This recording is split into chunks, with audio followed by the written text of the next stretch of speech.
Well, I am Dylan and this is Nathan. Hello, everybody. And a few years ago, we had a very, very special couple of gentlemen that always used to start the show. And we are now that couple of gentlemen. Yeah. And we are trying to one-up them every year. I don't think we have yet, but we're still trying. The hats are helping. Yeah. But we would like to start the show for entertainment or Whatever you call this. this part. We would like to thank all the people who made food, Stokeses. Yep, Stokeses, and they did the meat. That was fantastic. That was amazing. And we would like to thank Melinda Yes. for putting up with our insanity. Yeah. But we have one person that we definitely do not want to thank tonight, and that is Curtis. We came to Curtis right off the bat with a completely reasonable idea for a skit that he completely shut down. Just completely. Said we could not do it. It was beautiful. It was fantastic. And it involved a winch and a pulley From the ceiling. But he said no. And you know why he said no? It would chip the paint. He was not worried at all about us lowering a person from the rafters. Granted, He was only worried about scratching the paint.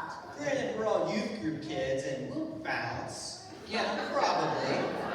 I mean, I saw Tucker bounce a couple of times this afternoon. That is true, but I think that was because of caffeine issues. Yes.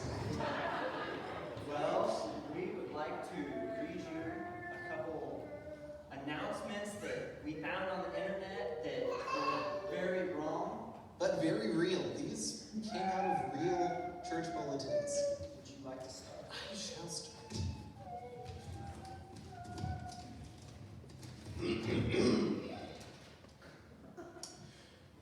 Just keep in mind, these are 100% real.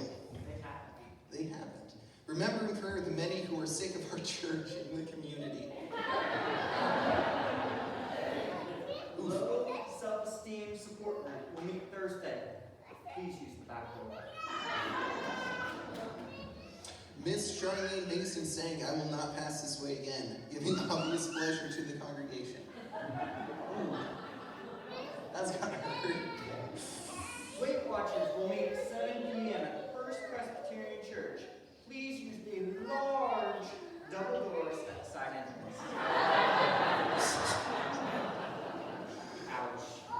Ladies, don't forget the rummage sale. It's a chance to get rid of those things not worth keeping around the house. Don't forget your husbands. Today's sermon, How Much Can a Man Drink? With hymns from a full choir. The sermon this morning, Jesus walks on the water. The sermon tonight, searching for Jesus.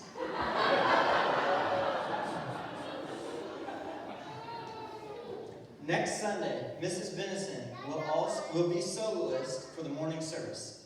The pastor will then speak on It's a Terrible Experience. Next Thursday, there will be tryouts for the choir. They need all the help they can get. Applications are now being accepted for 2-year-old nursery workers. Wow, that sounds like a great time. Please place your donation in the envelope along with the deceased persons you want to remember.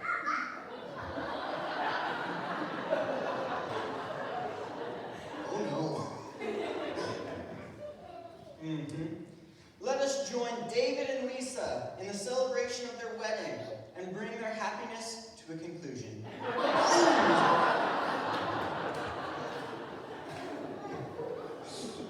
The church will host an evening of fine dining, superb entertainment, and gracious hostility. So kind of like what we did here tonight. Very much so. During the absence of our pastor, we enjoyed a rare privilege of hearing a good sermon when J.F. Stubbs supplied our pulpit. 8 new choir robes are currently needed due to the addition of several new members and to the deterioration of some older ones.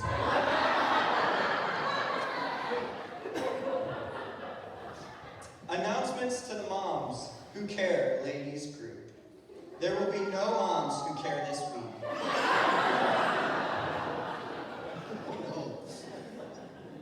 And finally, the church is glad to have with us today as our guest minister, the Reverend Shirley Green, who has Mr. Green with him. Her. After the service, we request that all remain in the sanctuary for the hanging of the greens.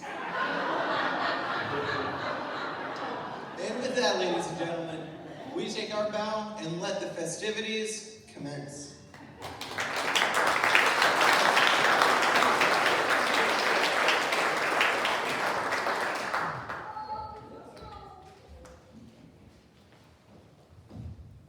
Man, Taylin, the things you see at Walmart. I know, there's like so many different masks here.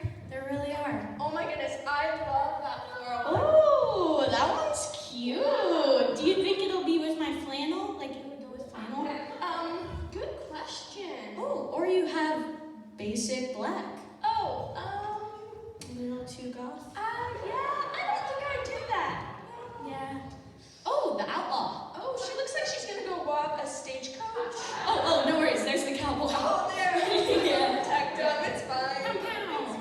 Hey, keep on ranching, man. Keep on ranching.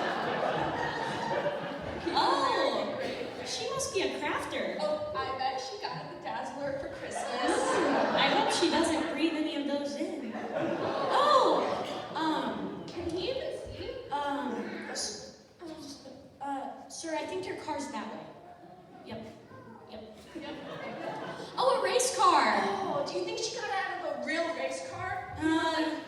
No, I saw her get out of that Prius. Oh. Oh my goodness. If he only had antennas and some wings, he'd be a fly. Oh.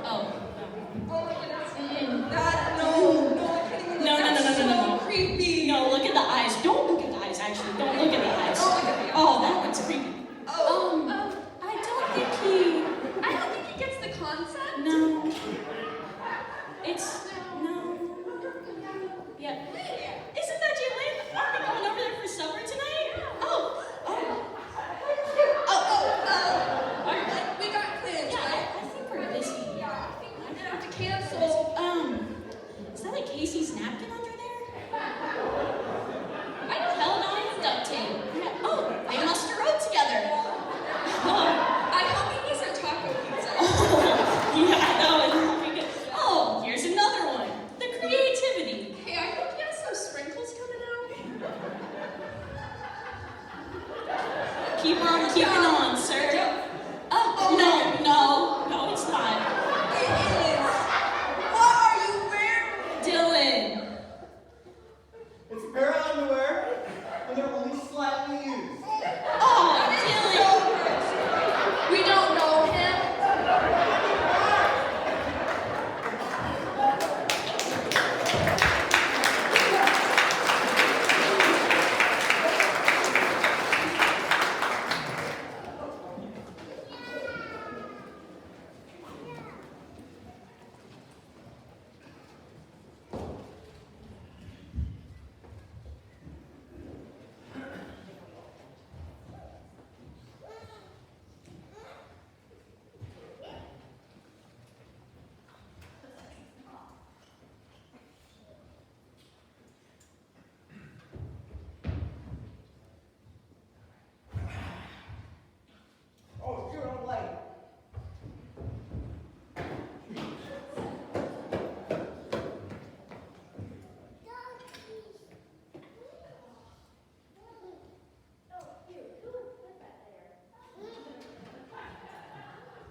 take safety very seriously.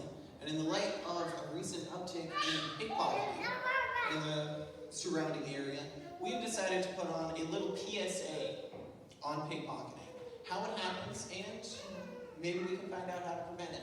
So we have a very nice VHS tape right here that we are going to play. So down here we have a pickpocketer, and we have a pickpocketee, and the pickpocketer is going to pickpocket the pickpocketee, and we are going to see, we can see what happens. So I'm going to hit play, and then we're going to watch it. But I guarantee you, you're not going to see everything that happens. So we're going to go back, and we're going to slow it down as many times as we need to figure out how the pickpocketer does what he does. So, play. Sorry, it's okay. Pause. Now you see, he got the wallet. And I don't know about you, I have no idea how he did it. So, let's rewind. We're going to take it a little slower. Let's see if we can see what happens. So pause, let's slow it down, and play. Sorry, it's okay. Pause. Now you see, that was still pretty unclear. So let's rewind it. Let's take it just a little bit slower. Pause. And play.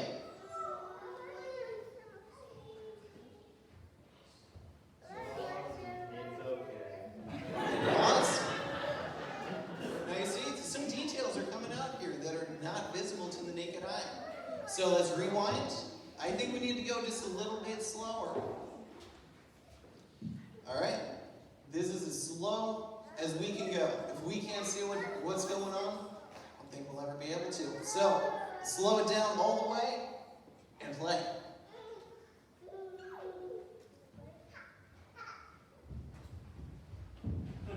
Oh.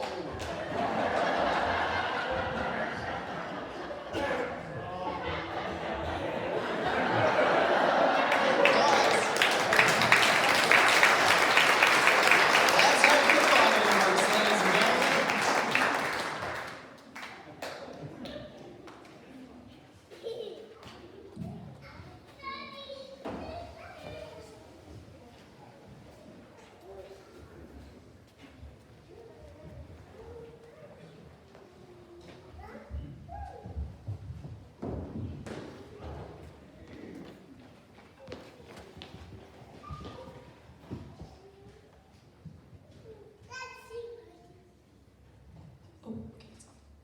As the trucker stops at a red light, Anna catches up.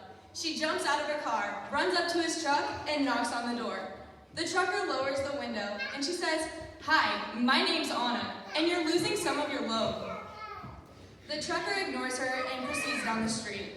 When the trucker stops at another red light, Anna catches up again. She jumps out of her car and knocks on the door. Again, the trucker lowers the window. As if they'd never spoken before, she says brightly, "Hi, my name's Anna, and you're losing some of your load." Shaking his head, the trucker ignores her again and continues down the street. At the third red light, the same thing happens again. All out of breath, Anna gets out of her car, runs up, knocks on the truck door. The trucker lowers the window again and she says, "Hi, my name's Anna, and you're losing some of your load." When the light turns green, the trucker revs up and races to the next light. When he stops, this time he hurriedly gets out of his truck and runs back to Anna's car. He knocks on her window. As she lowers it, he says, "Hi, my name's Kevin, and it's winter in Iowa, and I'm driving the salt truck."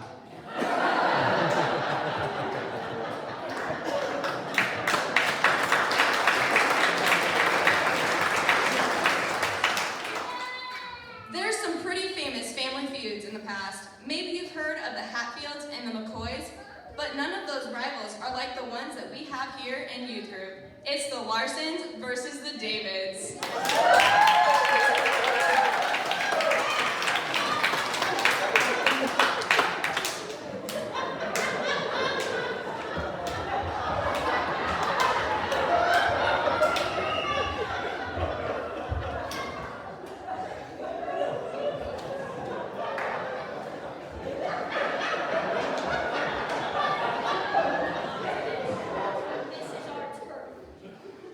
It looks like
I think they want to try this again. It looks like we're in for round 2.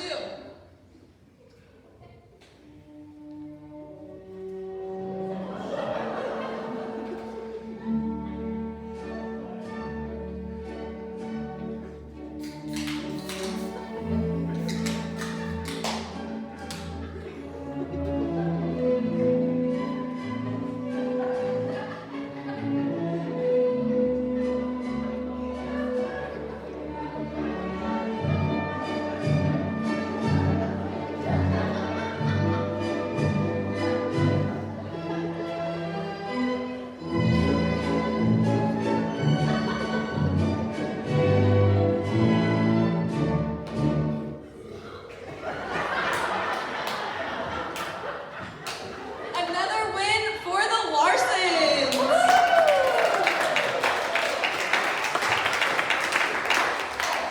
Okay, so the Davids are not happy.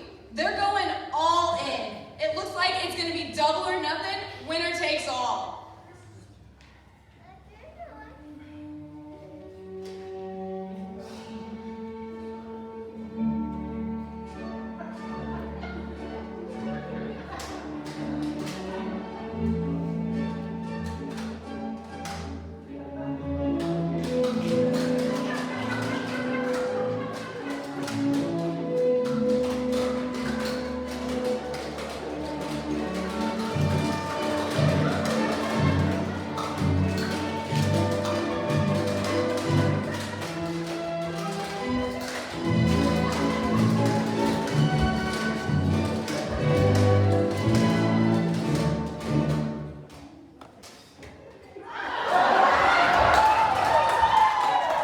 And the Davids take it!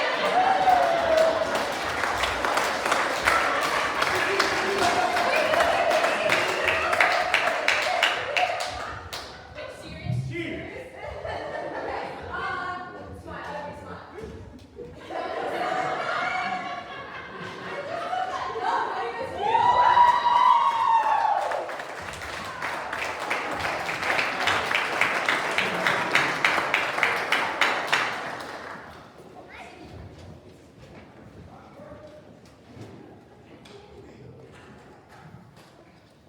So, this coronavirus thing is crazy.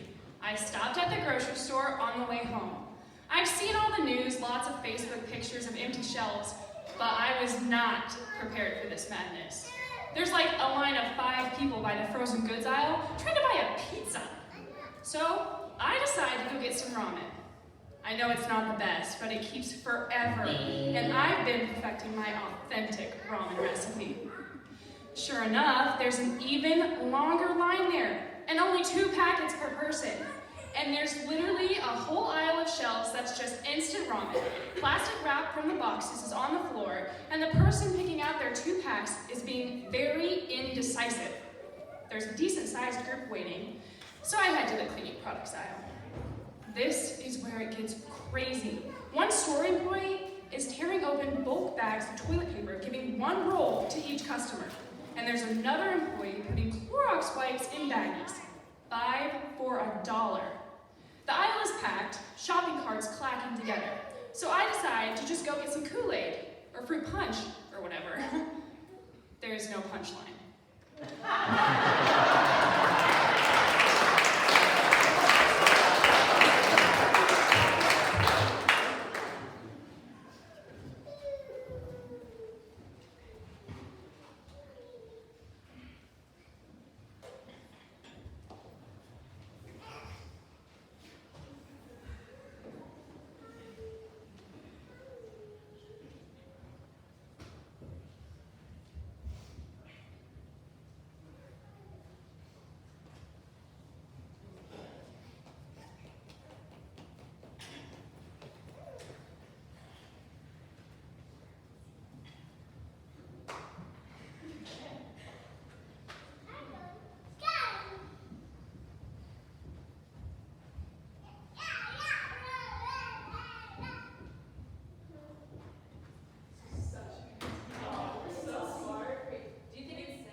gas station, and after filling up his tank, he paid the bill and bought a soft drink.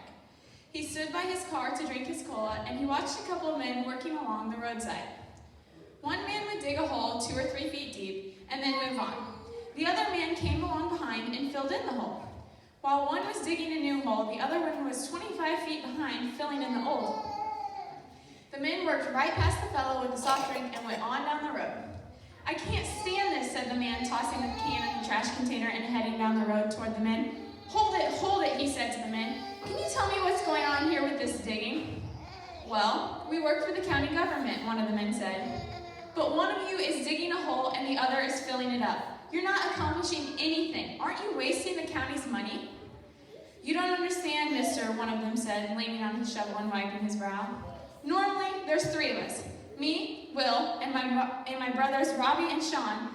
I dig the hole, Robbie sticks in the tree, and Sean here puts the dirt back." "Yeah," piped up Sean. "Now just because Robbie's sick, that don't mean we can't work, does it?"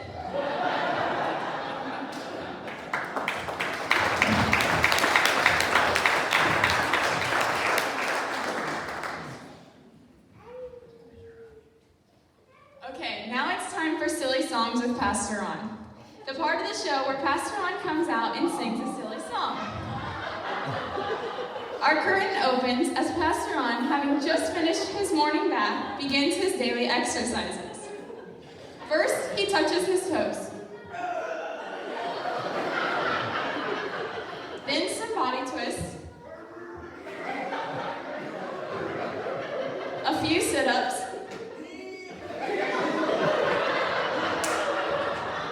And finally, a few jumping jacks.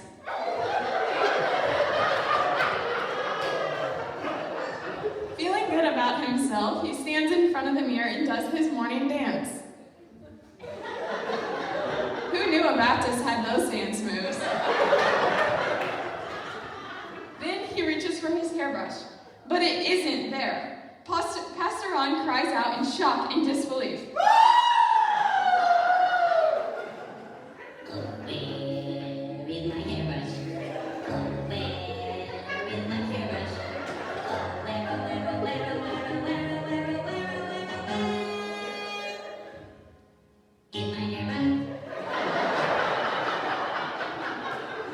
Having heard his despairing cry, Pastor Ron's granddaughter enters the scene and comments.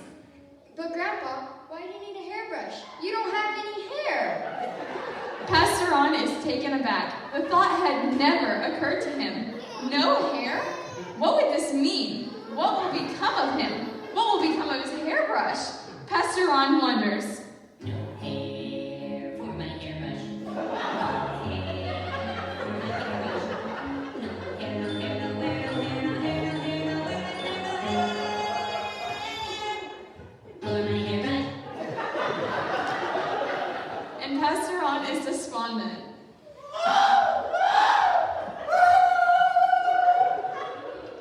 Having heard his emotional wailing, his wife Martha enters the scene.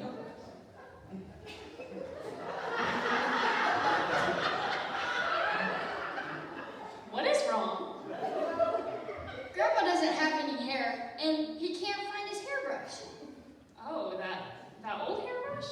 Ron, well, you never really use it, and you don't really need it, so I gave it to Roger Berger, you know, because he has hair.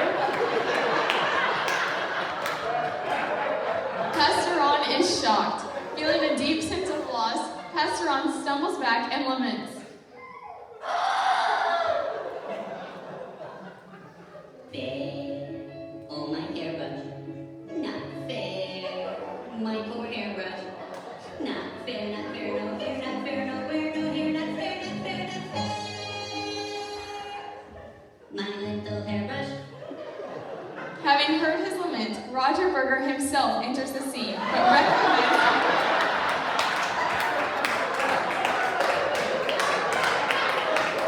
but recognizing Pastor Ron's generosity, Roger is thankful.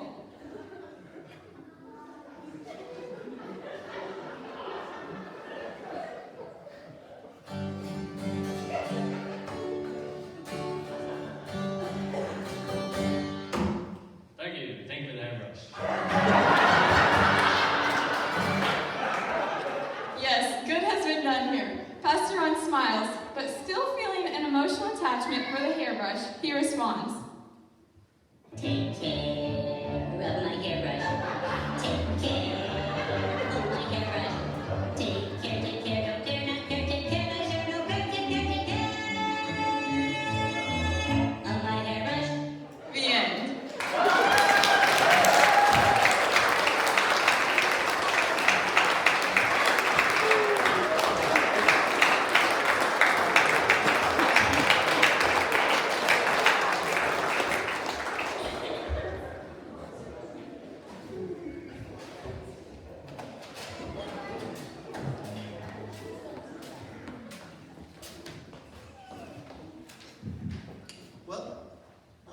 pretty chill, wasn't it?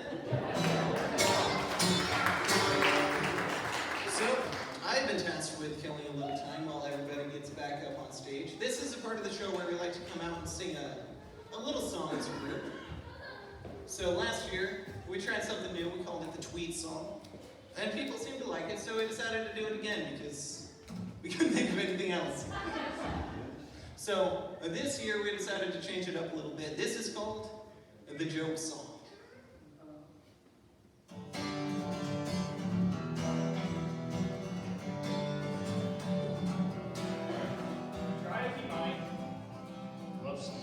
Try as he might, Pastor Ron just couldn't get enough logs cut to keep his house warm. So, when he saw an ad in a chain shop window for chainsaws guaranteed to fall 60 trees a day, he bought one. Next day, he went back to the shop and complained that it didn't cut anywhere near to 60 trees, so there must be something wrong with it. Well, let me take a look at it, said the man in the shop. So he took the chainsaw, switched it on. Pastor Ron looked at him in amazement and was like, "What is that sound?" When does a joke become a dad joke? When it's fully grown. Remember, if you lose a sock in the dryer, it comes back as a Tupperware lid that doesn't fit any of your containers.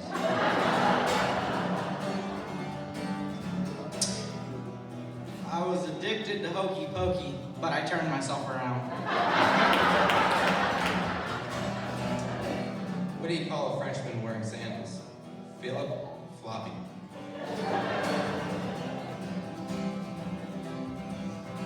Chris Knox counted 196 cows in the field, but when he rounded them up, he had 200.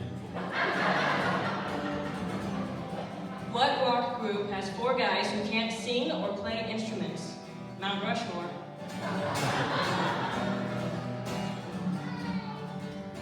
So Andrea sends Nathan to the grocery store to get a loaf of bread, and if they have eggs, get a dozen. After a while, Nathan comes back with a dozen loaves of bread. Andrea asks, "Why did you buy 12 loaves of bread?" Nathan replies, "They had eggs." Raw eggs are good for a fitness diet. Dorothy told me that if you don't like the taste, just add sugar, flour, cocoa, and baking powder and bake it for 30 minutes. How is it one careless match can start a forest fire, but it takes a whole box to start a campfire? So Stan was in the bus barn and another bus driver asked him to check if his blinkers were working. So Stan watched him for a minute and said, "Yes, no, yes, no."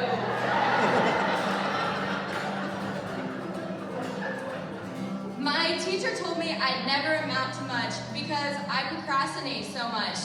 I told them, "Just you wait." Hey, Pastor Ron, what do you call a group of rabbits hopping backwards? A receding hairline.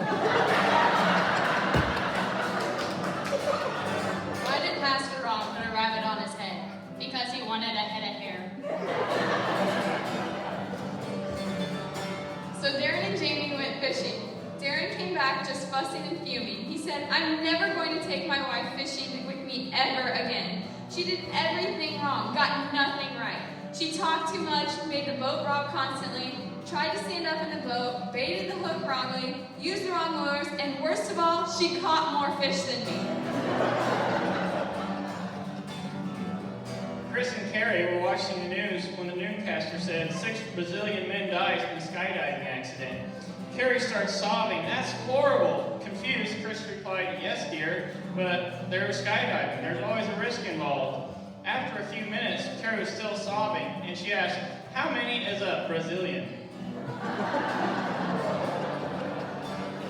Don't bother walking a mile in my shoes. That would be boring.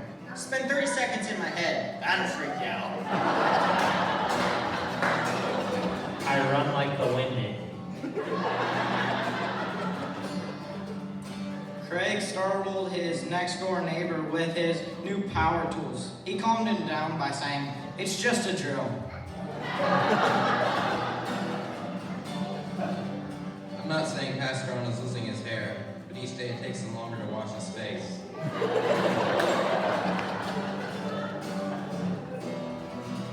Ranchers are protesting over round hay bales. They claim their horses aren't getting a square meal.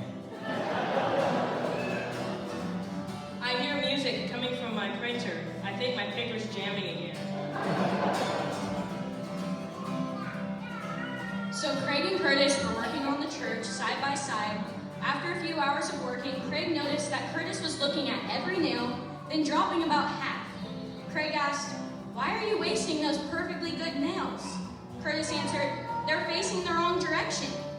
"Don't be silly," Craig exclaimed. "They're for the other side of the church."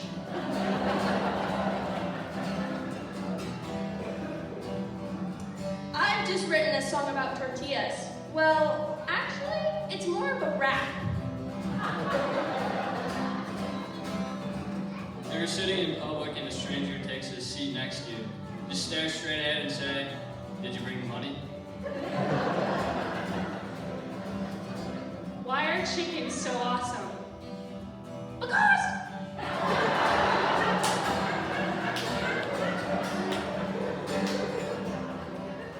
Anna once told me, when I ask for directions, please don't use words like east. I couldn't figure out why the baseball was getting bigger. Then it hit me. How do you know when a blonde is baking chocolate chip cookies? All the M&M shells on the floor. So Bonnie, Julie, and Janie were playing hide and seek with the youth group. They all ran to the barn, and Bonnie hid behind a cow, Julie hid behind a pig, and Janie hid in a sack of potatoes. When someone came into the barn and shined their flashlight on the cow, Bonnie started to move. So they moved on to the pig pen. Then Julie started to oink, like a pig, so they moved the flashlight to the sack of potatoes. And Janie started yelling, "Potato! Potato! Potato!"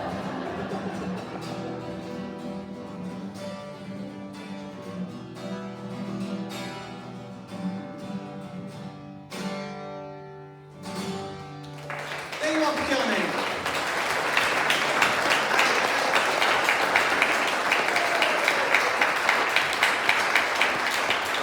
Thank you again to my mom, Melinda. I don't know where she is, but she put this entire thing on. This literally would not have happened without her. If anybody else was in charge of us, they probably would have quit a long time ago. So let's give her a big hand, everybody.